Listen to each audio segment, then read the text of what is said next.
Before we break down this card this weekend, roll call for Patreon. Nick Chavez, Christopher Velasquez, Derek Pleiades, Daniel Gibson, Devin Rendon, Jake Powers, Corey Johnson Hoops, Ryan Pisner, and Mike Wozniak. Thank you for your contributions to the Patreon. Boss, 1 to 10 excitement level for this weekend's card. Probably like a 9. Pretty hyped. Some fights that fell through, but I'm still hyped. Before we start, though, I've come bearing gifts. Oh, shit. Really? Yeah. To open the card, you got to open the gift. You know. I'm glad you didn't bring alcohol this time. Nah, bro, those IPAs that you gave me, dude. What were they? Slow down. Like 10% alcohol? Yeah, it was like 10.5%. Yo, I had 3 of them. On your ass? Yeah, and I was with a +1. We were watching a movie, and I was like, yo, I'm fucked up. She's like, you only had 3 cans. I was like, this motherfucker, what do you do? Because I know you always drink these like wild-ass IPAs. They're delicious. I love that. I drink them because like I don't feel bad the next day because I only had like 3 beers. Yeah. I still get like tipsy and fucked up.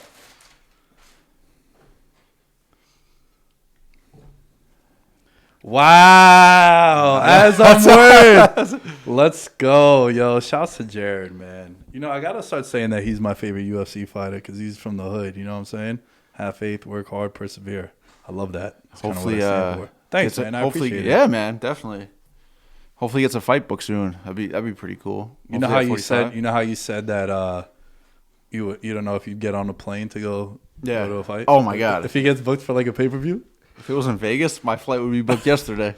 Yo, we were talking about that too, man. When he last fought, it was in Vegas. Oh yeah. And we're like, of course, this fucking guy gets booked in Vegas and we can't go. Shit shut down. It wouldn't be like the same, you know? Yeah. Dude, you know, man, that's probably, it's gonna sound mad random, but his last fight, probably my favorite sporting event of all time that doesn't include my favorite teams. Really?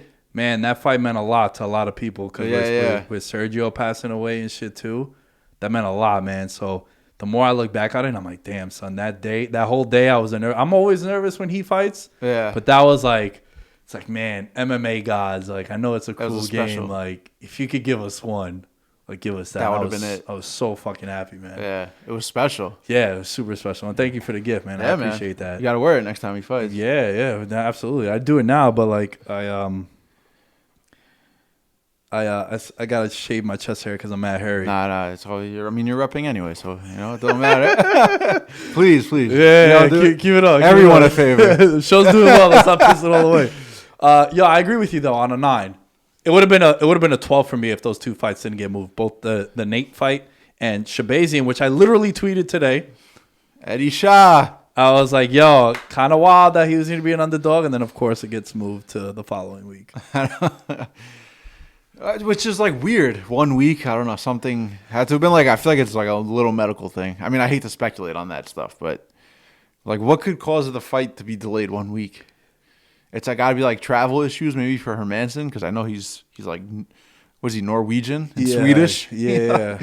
The Scandinavian countries. Yeah. I don't even know where he trains, honestly, but I'm assuming internationally. Well, isn't he with Gustafsson and Latifi? Is he with Chimaev too? Chimaev, is he with them? I think so. Superstars, I think they're called. I think so. In Sweden, right? Yeah, I think maybe he is. Them.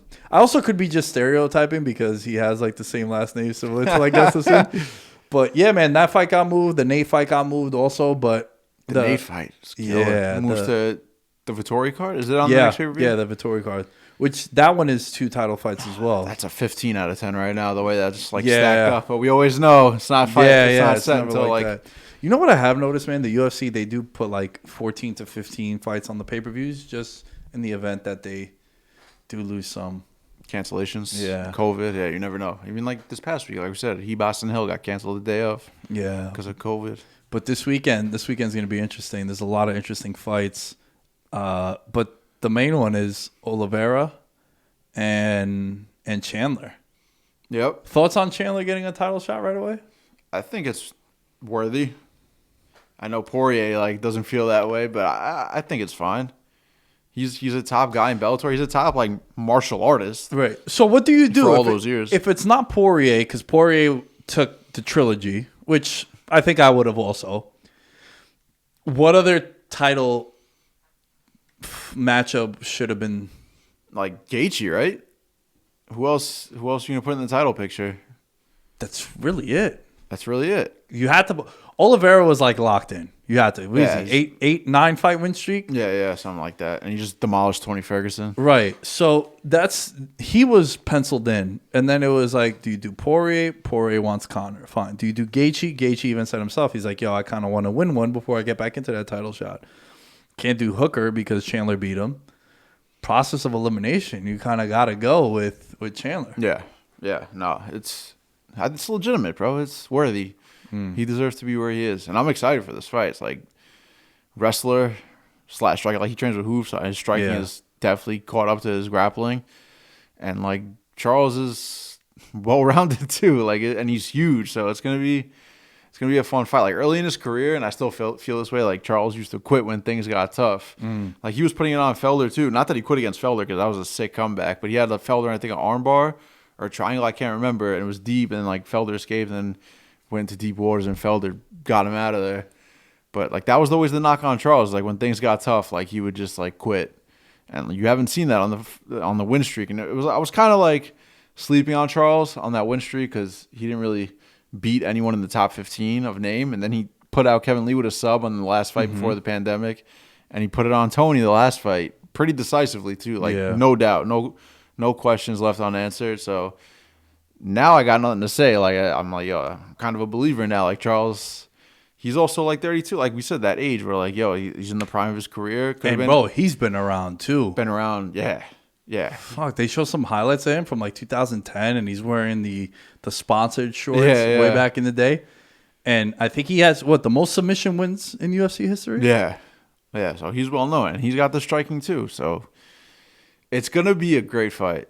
Yeah. I hope. Yeah. I mean, I'm not gonna say I hope. I think it will be a great fight, no matter which way it goes. How do you feel about it?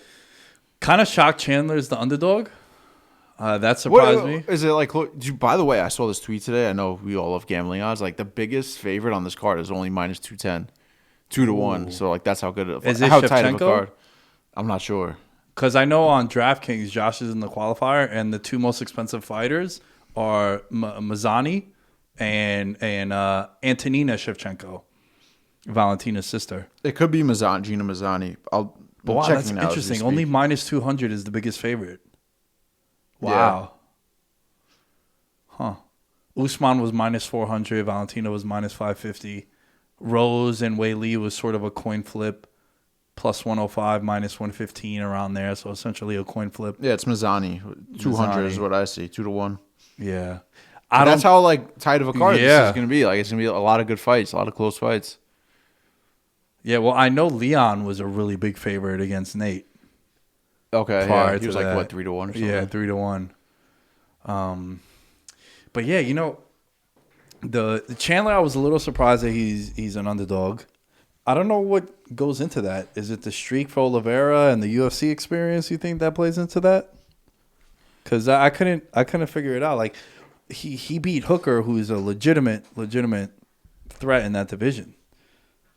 Yeah, I mean it's pretty close to a pick'em though. Like Chandler's only 116 plus 116, Charles minus 142.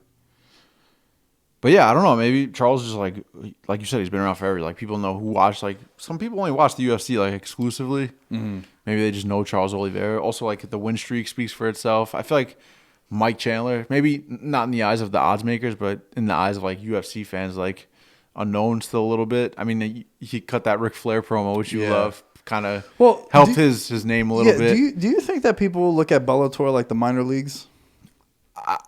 Maybe casually. I mean, I think so.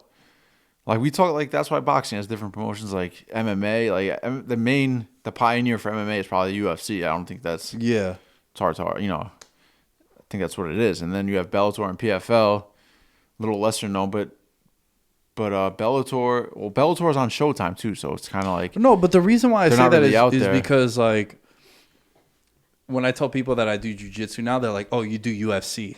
I'm like, "Nah, I do." That's the first thing that comes to everyone's mind. It's like UFC has sort of surpassed MMA, which is like It's an MMA promotion. Hey, do you train UFC? So they're like, "Oh, do you train UFC?"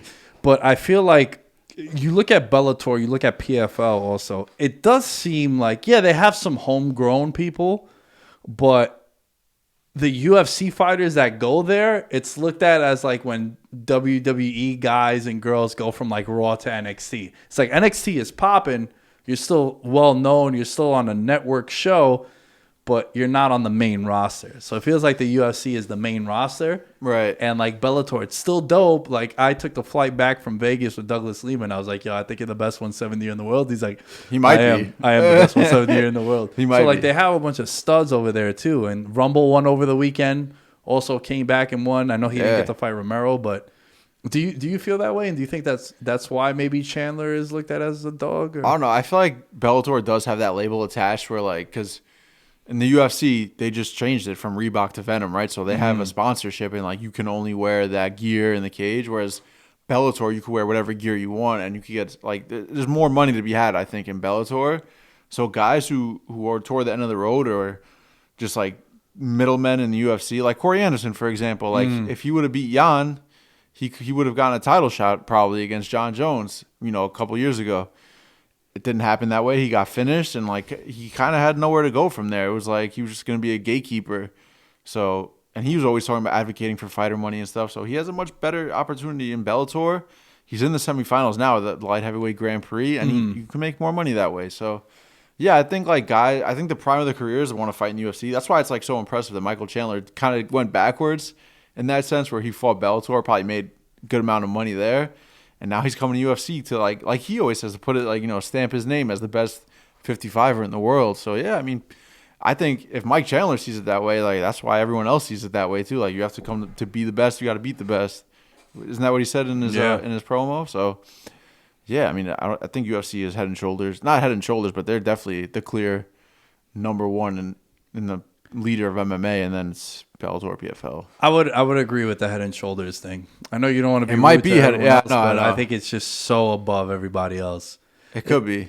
It's very similar to like wrestling, man. Like AEW has come on board the last 2 years, and they got some really big names, but also very similar. Like, yeah, they got some homegrown talent, guys from the indies, but they also have like John Moxley, who's Dean Ambrose. Right. They've had Jericho. And there's a lot of similarities where, like, Dean Ambrose was still at, like, the peak of his career. He's still in his prime. He's not even close to 40 yet. But, like, Jericho is, like, in his 50s. Yeah. So it's, like, kind of washed, still getting it done, still a draw. But there's a lot of similarities between the two. I'm about to ask you something that might get you upset because I know he's your boy. Is El Kakui shot? Yeah, that's my guy. Yeah, so that's not a good matchup for him with Beneil, Dariush. Like, Beneil is probably like, I was talking about this with Eric because we were talking about the fight this past weekend with Diego Ferreira and Gillespie. Mm-hmm. I bet Diego Ferreira win by sub, and it was looking promising in round one. I was like, yo, it was like 7-1. I was like, yo, fuck it, I'm going to take a chance. He came in overweight. I bet the day after weigh-ins, came in overweight. I think that's favorable. He's going to chase a sub. And Gillespie wrestles, so like maybe he'll jump into a guillotine or he'll get triangle from the bottom. So I think like Fajeda, like Dariush, and I don't know, like those guys are like head and shoulders like grade A jiu-jitsu practitioners. And like we just saw Tony struggle with that, and like Charles, which is crazy because Tony's from 10th Planet. Eddie he's a black belt himself. He's a black belt too. Yeah, but it's just like there's levels to like black belts. Like Charles too is right up there. Like he's head and shoulders above everyone too. Like there's like people say that too. There's black belts and then there's black belts, and like it's Fajeda, like Oliveira's jiu-jitsu is bananas. And like they don't even have wrestling like that. So I think Dariush could just like, that's what they say how he fights. Like that's how he got knocked out by Alex Hernandez, because he could wing bombs, and when he knows he has that jiu-jitsu to lay, fall back on. Like if you're on your back or in any situation on the mat, like that's his world. On the feet, he's just like, yo, I'm gonna whirl bombs and hope if I knock him out, I knock him out. If not, we're going to my world. So we'll see. This is like, I feel like this is it for Tony in terms of like, yo, are you still a threat or is it a wrap? Or he's turning into Woodley. Yeah. You stay around too long. Yeah, I'm really fascinated for the storylines of that fight because he's been in wars, right? Like they always show that graphic of the people that fight Ferguson, how they look after the fight. Yeah. Well, it's also like Ferguson gets pieced up in those fights too. Yeah, against Pettis, he was getting pieced up. Yeah, he was like out. He was like rolling around the cage. Well, even with Cowboy, that was a little bit of a slugfest too. Yeah. And then it just so happened that Cowboy like blew his nose and then his eyes swelled up and it was doctor stoppage. But man, with Tony, I feel and Josh feels the same way because we were talking about it because he's looking at that fight for DFS purposes. I think we've seen the best of Tony. It's also like, we probably have, but he's older. He's like 37 too, or 38. It's also like you go through a war with Gaethje at this point in your career, and like sometimes you're just never the same. Yeah. You know? Yeah, like sometimes the answer you got to put on him for 4 3/4 of a round until the ref mercifully stopped it. Like, he was just like, yo, I can't. Himself, he's like, yo, no more. Yo, that was one of the scariest knockouts ever. And he didn't even get knocked out. Yeah, he was getting pieced up. Like, he hits him with that jab, and then, like, he just, like, rattles and shakes it out, and loses. And then it was just, like, you could even tell, like, Gaethje was... I feel like Gaethje was just looking at the ref like, yo, bro, you're not going to, like, fuck, I don't want to hit this guy no more. Like, he was out of it. Yeah. That shit was, like, whew. When you're wobbly on your feet, bro, that shit is no joke, man. Out on your feet. And then he came back, like, against Charles, and that was also, like... Because the state of 55, like, Khabib was vacating, and like that was a big fight. He could have, got his title shot, or he could have set up a thing where he would have just kept calling out Khabib, because obviously everyone knows the Ferguson Khabib history. And he got smoked again, and he almost got subbed. So it's like, he's got to show us something. Or is this the end of the road, Because if he loses this one, like, you're not top 5, you're not top 10 anymore. It's just like, it's just your namesake. time is come and gone. It's sad, because he had a monster win streak too at 55 for how long, and he just never got that title shot. So, well, he got the interim title shot against Gaethje. Right. But that was it. And lost. So, arguably one of the greatest, maybe one of the greatest at 55 to never win the title. Yeah. Could be his legacy unless he wins this fight. I feel like Poirier might be playing himself into that too if he don't end up getting his hands. He got interim gold at least, That's true. Well, Tony did also. Oh, yeah, that's right. He did against Kevin Lee. Yeah. So and he never got to unify. But it's weird because I feel like... That's right. Wow, I forgot about that. The interim stuff, like Colby was an interim champ, but I never viewed Colby as a champion. Like, I don't view Tony as a champion. I know that might be terrible, but when you have a guy like that you could point at and say is the champion of that division... Yeah, it's hard. It's kind of hard for you to be everyone knows. Yeah, everyone knows that Khabib's the guy. It's basically like your ticket. Like, the interim's like a ticket to the title fight. Right, like you're the next in line. Yeah. It's like, hey, congrats. Here's your strap, but you got to go unify, get the real strap. Now, there are exceptions to the rule. Like, when you have, like, a guy gets sick. Like, remember Whitaker Gastelum the first time was supposed to happen? Yeah. And then, Adesanya gets an interim title shot there. Like, that's an exception. I get it. But when it's like guys just holding out because they're not getting paid the right way, or they're waiting for, they're just waiting for their opportunity to play out. It's weird there for me. Yeah, for sure. What other fight you excited for on the card? Give us like some. Burgos Barbosa. Yeah, 100%, dude. That's fight of the night. Like, just give them the $50K before they walk out each. Dude, it's crazy to me too that Barbosa, like, at this point in his career, drops to 45 now. Like, he was a monster 55er. And now he's going down to 45. Like, he's huge. And Burgos is a big boy at 45 too. And Burgos only has, like, he lost to Emmett and he lost to Cater, like, 2 top 5 guys. So I remember when he came into the UFC, he came up the ranks with Jared in CFFC. Yeah. So, like, it was always like them two at 45 getting talked about. They never wound up fighting each other. And then Burgos came in first to the UFC. Won a couple in a row. We saw him at 220. Yeah. When he lost to Cater, that was his first loss. That was fight of the night, wasn't it? I think so. He was putting it on Cater for 2 rounds too, and he got clipped and knocked out. That was a phenomenal fight. That's how I anticipate this fight to be. If you if someone were to ask me, like, yo, how do you think this fight's gonna play out? I would say go watch Burgos Cater. Like, it's gonna be a war on the feet, and that's about it. That's how I anticipate it. Like, what else can it be? Barbosa is like one of the greatest strikers of all time. At those 55, fucking leg kicks, wheel kicks, like, yo, he throws fucking anything. Yeah, He's like legendary wheel kick knockouts. Is that opening the card? It was supposed to be. I don't know how they're going to play it out now. It's probably like maybe Jacare might get on there. It's another one I want to see. Like, we talk about guys that are either at the end of the road or he's hanging up. Like, he's fighting, I think, Muniz. Yeah. So, like, could be like a retirement fight for Jacare, which was interesting because he's been around forever. He's a legend, a Gator. Yeah. His last fight that he lost was he got knocked out from the ground from Kevin Holland. That was the last fight, yeah? Yeah. That was rough. It was. Also embarrassing, too, in a way, right? I know, from the ground. Like a back fist from the bottom. It was weird.